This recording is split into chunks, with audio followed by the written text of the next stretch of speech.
Mork and Mindy was on every card collector's television set. John Travolta, he was staying alive with the Bee Gees. The year was 1978.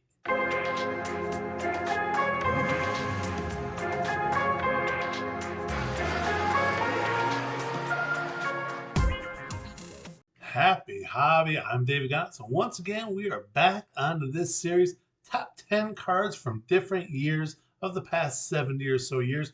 Today we're talking 1978 Topps baseball. What are the top 10 cards? Most valuable, most sought after. What are the top 10 cards from that set? Now remember, we're just doing base cards. We're not doing error cards and corrected error cards and all that. We're not doing parallels. We're not doing chrome, super luxurious, nothing crazy here. Base cards only.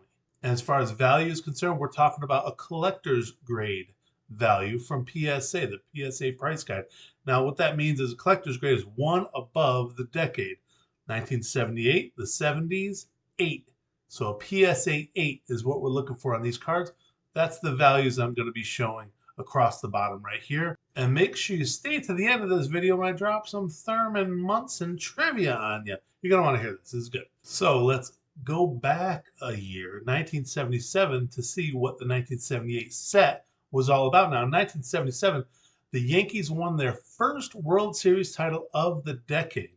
They beat the Royals in the American League Championship series, and then they beat the Dodgers in the World Series. The Dodgers got there by beating the Philadelphia Phillies in the NL Pennant Chase. Now, what's extra interesting is that all four of those teams were the exact four same teams in 1978. What's even more interesting is not one of those four teams made the postseason in 1979. So they went back to back, all four of them, 77, 78, and then none of them in 1979. So like I said, the 1977 season is what the 78 Topps set is based off of, which means George Foster was the MVP in 1977 with the Cincinnati Reds. And over in the American League, it was Rod Carew with the Minnesota Twins was the AL MVP. And then Sparky Lyle and Steve Carlton won their respective Cy Youngs for their respective league. Now, this 1978 Topps set is one of my all-time favorites. Absolutely. I love the design of it. Very simple, minimalistic, little script on the bottom for the team name. I love it.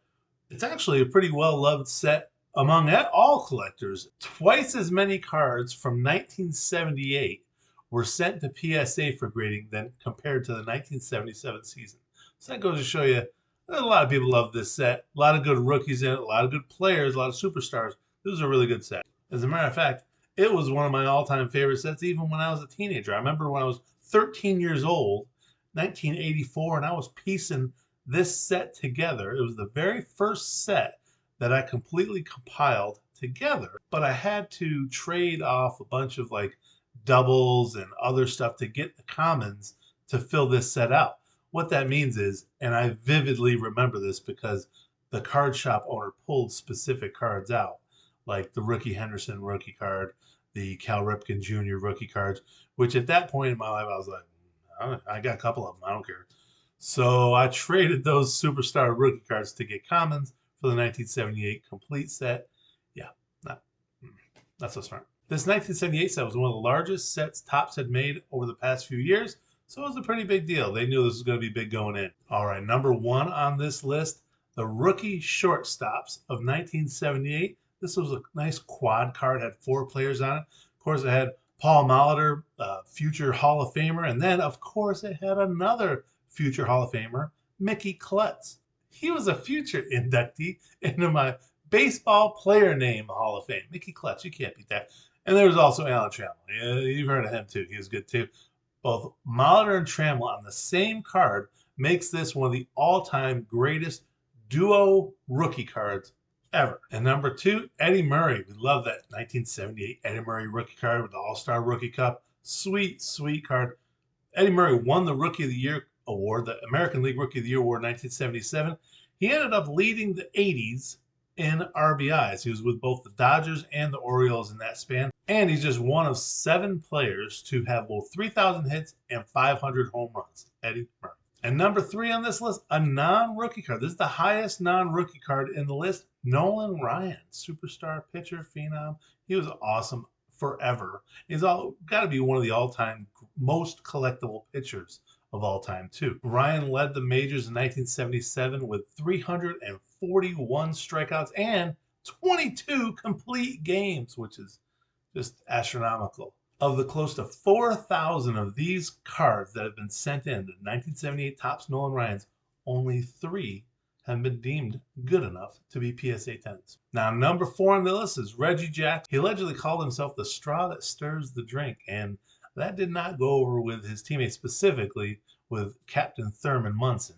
Not a big fan of that. My dad wasn't a big fan of Reggie Jackson either. Of course, as a kid, I mean, he was pretty amazing. He hit 3 home runs in a World Series game. I mean, Mr. October, it was a pretty big deal.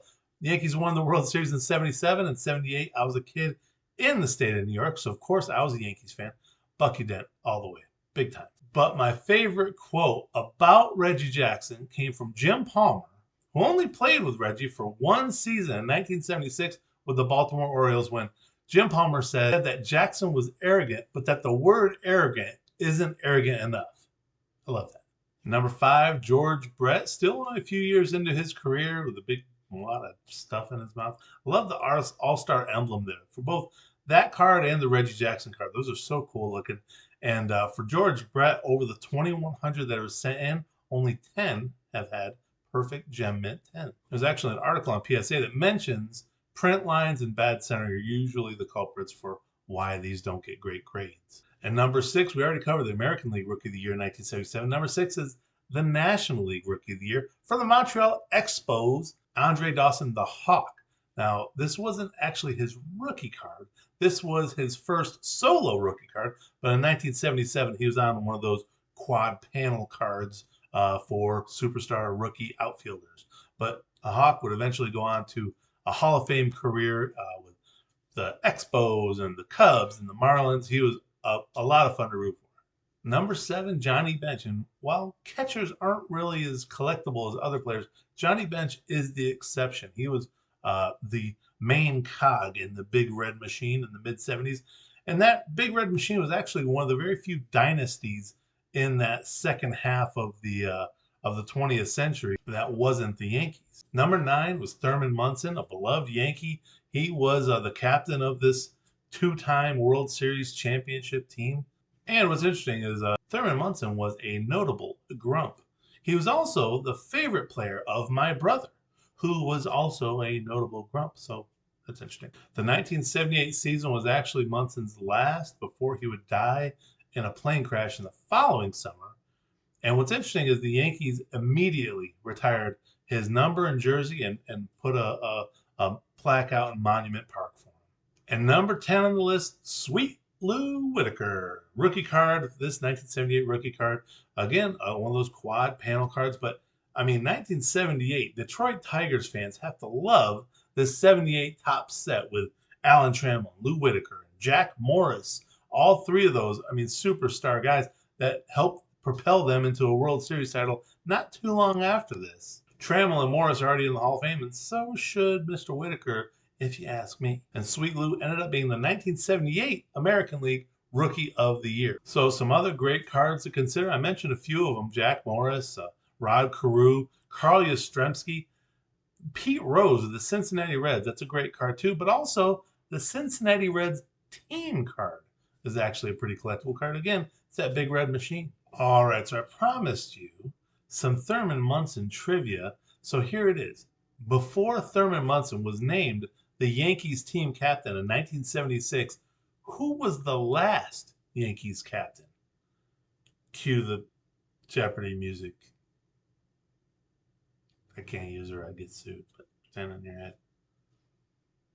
It was Lou Gehrig. That was almost like 37 years previous to that, which I thought that was really interesting. Then after Thurman Munson, there was like a billion captains. It was Greg Nettles and Willie Randolph and Ron Guidry and Don Mattingly into the 80s. Then finally, Derek Jeter, the captain, was the last one. And then they didn't name another one for until this year, Aaron Judge. So there's not a lot. There's just 16 captains in that long Yankees baseball history. So there you have it, the top 10 baseball cards from 1978 Topps series. How many did you end up having? Did you have a few? I got a few. I got a bunch of them. They're all dinged up and bad. I don't have. I don't think I have any that's in graded condition that are really good. I got Eddie Murray. I got Eddie Murray rookie card, PSA 4, if I recall. But I'm proud of that. I had that one as a kid. I liked that card a lot. But tell me who you think, what your favorite cards from that set are. And don't forget to check out our top 10 cards from 1960 top set, which we already posted earlier. We're going to be bouncing all around the years. As a matter of fact, the next set, we're going to review the top 10 cards from 2001 Topps Baseball. You already know a couple of the big ones, but we're going to be previewing that in a little bit with a top 10 list. So stay tuned for that. Let me know what you think in the comments, and whatever you do, have a happy hobby.